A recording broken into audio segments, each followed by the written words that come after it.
আসসালামু আলাইকুম ওয়া রাহমাতুল্লাহি ওয়া বারাকাতুহু। আলহামদুলিল্লাহি ওয়াহদা ওয়াসসালাতু ওয়াসসালামু আলা মান লা নাবিয়্যা বা'দা।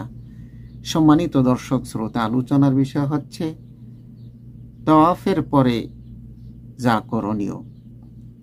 তাওয়াফের পর মাকামে ইব্রাহিমে 2 রাকাত নামাজ আদায় করা সুন্নাত। মাকামে ইব্রাহিম তার ও কাবার মধ্যস্থলে থাকবে। নামাজ আরম্ভ করার পূর্বে চাদর ঠিক করে উভয় কাঁধ ঢেকে নেবে। প্রথম রাকাতে সূরা ফাতিহা সহ কুল ইয়া আইয়ুহাল কাফিরুন পড়বে, আর দ্বিতীয় রাকাতে সূরা ফাতিহা সহ কুল হুয়াল্লাহু আহাদ পড়বে। আর এই দুটি সূরা যদি না জানে তাহলে যে কোনো সূরা দিয়ে 2 রাকাত নামাজ পড়বে। অত্যাধিক ভিড়ের কারণে যদি মাকামে ইব্রাহিমে নামাজ পড়া সম্ভব না হয় তাহলে মসজিদের যে কোনো স্থানে পড়ে নেবে।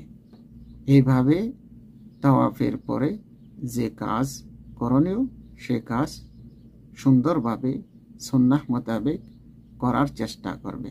এরপরে জমজমের পানি পান করবে। জমজমের পানি পান করার সময় এই দোয়া পড়বে, মা ও জমজম লিমা শরিবালা।